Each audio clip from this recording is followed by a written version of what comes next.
ওই সময় যখন অন্যায়কারীরা আল্লাহর কাছে মিথ্যা দাবি করবে যে আল্লাহ আমি এত অন্যায় করি নাই, আমার নামে মিথ্যা এই অন্যায় লেখা হয়েছে আমলনামার মধ্যে, তখন আল্লাহ রাব্বুল আলামিন মুখের এই বাক শক্তিটাকে চোখের মধ্যে লাগাই দিবেন, হাতের মধ্যে দিয়ে দিবেন, পায়ের মধ্যে দিয়ে দিবেন, মাথার মধ্যে দিয়ে দিবেন, এমনকি যেই জমিনের উপরে সে অন্যায় করছে ওই জমিনকে আল্লাহ তাআলা বাক শক্তি দিয়ে দিবেন। তখন হাত, ওই ব্যক্তির হাত আল্লাহ দরবারে তার বিরুদ্ধে সাক্ষী দিলেন, আল্লাহ এই যে বলতেছে করে নাই, আমি তার হাত, আপনি তার বিরুদ্ধে আপনার দরবারে সাক্ষী দিচ্ছি যে আমি হাত দ্বারা সে এই অন্যায় করছি। পাও বলবে যে আমি পাও দ্বারা সে অমুক অন্যায় কাজের দিকে গেছে। জমিন বলবে আমার উপরে সে এই অন্যায়টা করেছে। তখন তার আর অস্বীকার করার কি থাকবে না, কোন সুযোগ থাকবে না। 2 নম্বর এইভাবে আল্লাহ তাআলা কি করবেন। 3 নম্বর এবং সর্বশেষ, আল্লাহ রাব্বুল আলামিন প্রত্যেকের আমলনামা, তার আমলের মধ্যে ভালো আছে কিছু, মন্দ আছে। এখন আল্লাহ রাব্বুল আলামিন ভালো মন্দ দুটো রকমের আছে, তাহলে এখন তার জন্য ভালো ফয়সালা করবেন না মন্দ করবেন? আল্লাহ রাব্বুল আলামিন প্রত্যেকটা মানুষের তার চোখের সামনে তার ভালো মন্দ সমস্ত আমল, এমনকি মুখের আমল, এগুলো আল্লাহ রাব্বুল আলামিন পরিমাপ যন্ত্রের মাধ্যমে মাইপা আল্লাহ তাআলা দেখায় দিবেন যে তার নেকির পাল্লা ভারী না বদির পাল্লা ভারী। তার চোখের সামনে মাইপা যদি নেকির পাল্লা ভারী হয়, আল্লাহ রাব্বুল আলামিন এই ভিত্তিতে তার জন্য জান্নাতের ফয়সালা ঘোষণা করবেন। আর যদি দুনিয়াতে আল্লাহর নাফরমানি করে যায়, ওই দিন মিথ্যা কথা বললে তার হবে না, তার সাক্ষী এসে বলবে। তখন যখন আমল মাপা হবে তখন তার নাফরমানির পাল্লা ভারী হবে, আর আল্লাহর পক্ষ থেকে তার জন্য অনন্তকালের শাস্তির জায়গা জাহান্নামের ফয়সালা ঘোষণা হবে। ওইখানের বাইরে আর কিছু নেই। আল্লাহ কোরআনে বলছেন ফারিকুন ফিল জান্নাহ ওয়া ফারিকুন ফিস সাঈর। আখিরাতে 2 ভাগ হবে, মানে হয় জান্নাতি হবে আর না হয় জাহান্নামী হবে। এবং জান্নাতি জাহান্নামী হওয়া এটা দুনিয়ার আমলের উপরেই নির্ভর করবে। এই আমলের ভিত্তিতেই চূড়ান্ত ফয়সালা ঘোষণা হবে। যাবতীয় কথা এটা সব আল্লাহ রাব্বুল আলামিনের পক্ষ থেকে কুদরতিভাবে এর সংরক্ষণের ব্যবস্থাপনা করা হচ্ছে। কোরআনে পাকে আল্লাহ তাআলা বলেন মা ইয়ালফিযু মিন কাওলিন ইল্লা লাদাইহি রাকীবুন আতীদ। যে কোনো মানুষ তার মুখ থেকে একটা শব্দ যদি উচ্চারণ করে ওই শব্দটাও হারিয়ে যাবার নয়, আল্লাহর পক্ষ থেকে ফেরেশতা নিয়োজিত আছে যে ওই শব্দটাও তার নামে সংরক্ষণের ব্যবস্থাপনা করে।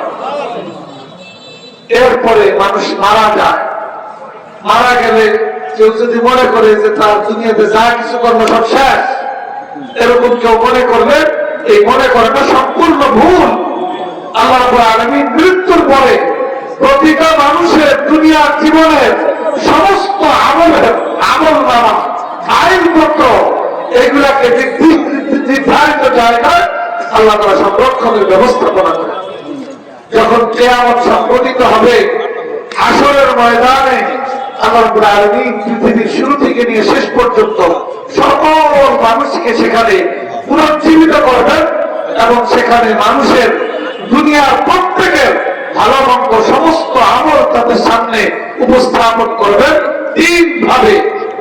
1 নম্বর, আল্লাহ তাআলা প্রত্যেকের হাতে হাতে, পুরুষ হোক নারী হোক, ভালো মানুষ হোক খারাপ মানুষ হোক, তাবেদার হোক আল্লাহ নাফরমান হোক, মুমিন হোক কাফের মুশরিক হোক, প্রত্যেকের হাতে হাতে আল্লাহ তাআলা তার আমলনামা পৌঁছে দেওয়ার ব্যবস্থা করবেন। কেউ এর থেকে বাদ নাই, রেহাই নেই। এবং আল্লাহর পক্ষ থেকে ওই দিন ঘোষণা হবে ইকরা কিতাবাক কাফা বিনাফসিকাল ইয়াওমা আলাইকা হাসিবা। ও আমার বান্দা-বান্দী, তোমাদের প্রত্যেকের হাতে আমি তোমার দুনিয়ার জীবনের সামগ্রিক আমলের আমলনামা আমি পৌঁছে দিয়েছি। তুমি তোমার আমলনামা পড়ো, তোমার জন্য জান্নাতের ফয়সালা হওয়া উচিত না জাহান্নামের ফয়সালা হওয়া উচিত, তুমি এর ফয়সালা তুমি করো, কারণ তোমার সামনে সব আমলনামা আছে। এরপরে এই একটা করে আল্লাহ তাআলা এই ব্যবস্থা করে আমলনামা হাতে দিয়ে দিবেন, পড়তে বলবেন এবং বলবেন যে তুমি পড়ো, তুমি ফয়সালা করো। যেই সকল মানুষ দুনিয়ার জীবনে আল্লাহ রসুলের কথা মানে নাই, বুঝে নাই। ওলামায়ে কেরাম নবীর ওয়ারিস কোরআন সুন্নাহর কথা মানুষকে বুঝাইছে, তারা মানে নাই, বুঝে নাই, স্বীকার করে নাই, এগুলোর প্রতি সমর্থন ব্যক্ত করে নাই, এগুলো নিজের জীবনে গ্রহণ করে নাই। তাদের আমল নামায় তো আল্লাহ নাফরমানি আর নাফরমানি। তখন অনেক মানুষ মনে করবে ওই হাসরের ময়দানের আল্লাহর আদালত থাকে দুনিয়ার আদালতের মতো। অর্থাৎ কি অর্থ? দুনিয়ার আদালতে অনেক অপরাধী মানুষ, দোষী, অপরাধী, হত্যাকারী, চুরি ডাকাতিকারী, এরকম মানুষ তার নামে মোকদ্দমা হয়েছে, মামলা হয়েছে, কিন্তু আদালতে মিথ্যা সাক্ষী পেশ করে, মিথ্যা কথা বইলা, আরো বিভিন্ন পন্থা অবলম্বন কইরা ওখান থেকে নির্দোষ হইয়া সে কি পাইছে? মুক্তি পেয়ে গেছে। এরকম হয় না দুনিয়াতে? আদালতে হচ্ছে। এখনকার আদালত তো এরকমই বেশি। আবার অনেক নিরপরাধ মানুষ শিক্ষা মিথ্যা সাক্ষীর মাধ্যমে তাকে কি বানানো হইতেছে? অপরাধী বানাইয়া তাকে জেল জুলুম দেওয়া হচ্ছে, এমনকি কাউকে অন্যায় ভাবে ফাঁসি দেওয়া হচ্ছে। দুনিয়ার আদালতে সত্যকে মিথ্যা, মিথ্যাকে সত্য বইলা চালায় দেওয়া হচ্ছে। এখন ওই সমস্ত অপরাধী অন্যায়কারীরা কিয়ামতের ময়দানে মনে করবে আল্লাহর আদালত মনে এরকম, এখানে মিথ্যা কথা বইলা, মিথ্যা বইলা তার পায়ে দেওয়া যাবে। তো অনেকে বলবে আল্লাহ আমার আমল নামায় যে এত নাফরমানি দেখতেছি, আমি তো এত নাফরমানি করি না, এটা তো অন্যায় করা হয়েছে আমার উপর, ভুল মিথ্যা লেখা হয়েছে। আল্লাহ রাব্বুল আলামিন তখন রাজ সাক্ষী পেশ করবেন। রাজ সাক্ষী কি? আল্লাহ রাব্বুল আলামিন আমরা যে মুখে কথা বলতে পারি, কি জন্য বলতে পারি? আল্লাহ রাব্বুল আলামিন আমাদেরকে বাক শক্তি দিয়েছেন বলেই বলতে পারি। আল্লাহ যদি বাক শক্তি ছিনিয়ে নিতে চান, মুখ থাকবে, জিহ্বা থাকবে, কিন্তু কথা বলতে পারবে না, এরকম আছে না দুনিয়াতে? কত মানুষ আছে, সবকিছু আছে, কিন্তু কি নাই? কথা নাই, বোমা। আল্লাহ তাআলা কিছু নমুনা দেখায় দিয়েছে। কিয়ামতের দিন ওই সময় যখন অন্যায়কারীরা আল্লাহর কাছে মিথ্যা দাবি করবে যে আল্লাহ আমি এত অন্যায় করি নাই, আমার নামে মিথ্যা এই অন্যায় লেখা হয়েছে আমলনামার মধ্যে, তখন আল্লাহ রাব্বুল আলামিন মুখের এই বাক শক্তিটাকে চোখের মধ্যে লাগাই দিবেন, হাতের মধ্যে দিয়ে দিবেন, পায়ের মধ্যে দিয়ে দিবেন, মাথার মধ্যে দিয়ে দিবেন, এমনকি যেই জমিনের উপরে সে অন্যায় করছে ওই জমিনকে আল্লাহ তাআলা বাক শক্তি দিয়ে দিবেন।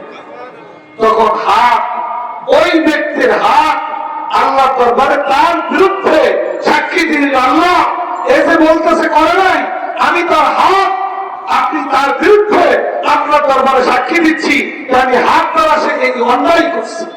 পাও বলবে যে আমি পাও দ্বারা সে অমুক অন্যায় কাজের দিকে গেছে। জমিন বলবে আমার উপরে সে এই অন্যায়টা করেছে। তখন তার অস্বীকার করার কি থাকবে না, কোন সুযোগ থাকবে না। 2 নম্বর এইভাবে আল্লাহ তাআলা কি করবেন। 3 নম্বর এবং সর্বশেষ, আল্লাহ রাব্বুল আলামিন প্রত্যেকের আমল নামা, তার আমলের মধ্যে ভালো আছে কিছু, মন্দ আছে। এখন আল্লাহ রাব্বুল আলামিন ভালো মন্দ দুই রকমের আছে, তাহলে এখন তার জন্য ভালো ফয়সালা করবেন না মন্দ করবেন? আল্লাহ রাব্বুল আলামিন প্রত্যেকটা মানুষের তার চোখের সামনে তার ভালো মন্দ সমস্ত আমল, এমনকি মুখের আমল, এগুলো আল্লাহ রাব্বুল আলামিন পরিমাপ যন্ত্রের মাধ্যমে মাইপা আল্লাহ তাআলা দেখায় দিবেন যে তার নেকির পাল্লা ভারী না বদির পাল্লা ভারী। তার চোখের সামনে মাইপা যদি নেকির পাল্লা ভারী হয়, আল্লাহ রাব্বুল আলামিন এই ভিত্তিতে তার জন্য জান্নাতের ফয়সালা ঘোষণা করবেন। আর যদি দুনিয়াতে আল্লাহর নাফরমানি করে যায়, তাহলে ওই দিন মিথ্যা কথা বললে তার হবে না, রাজ সাক্ষী এসে বলবে। তখন যখন আমল মাপা হবে, তখন তার নাফরমানির পাল্লা ভারী হবে, আর আল্লাহর পক্ষ থেকে তার জন্য অনন্তকালের শাস্তির জায়গা জাহান্নামের ফয়সালা ঘোষণা হবে। ওইখানের বাইরে আর কিছু নেই। আল্লাহ কোরআনে বলছেন ফারিকুন ফিল জান্নাহ ওয়া ফারিকুন ফিস সাঈর। আখিরাতে 2 ভাগ হবে, মানে হয় জান্নাতি হবে আর না হয় জাহান্নামী হবে। এবং জান্নাতি জাহান্নামী হওয়া এটা দুনিয়ার আমলের উপরেই নির্ভর করবে। এই আমলের ভিত্তিতেই চূড়ান্ত ফয়সালা ঘোষণা হবে।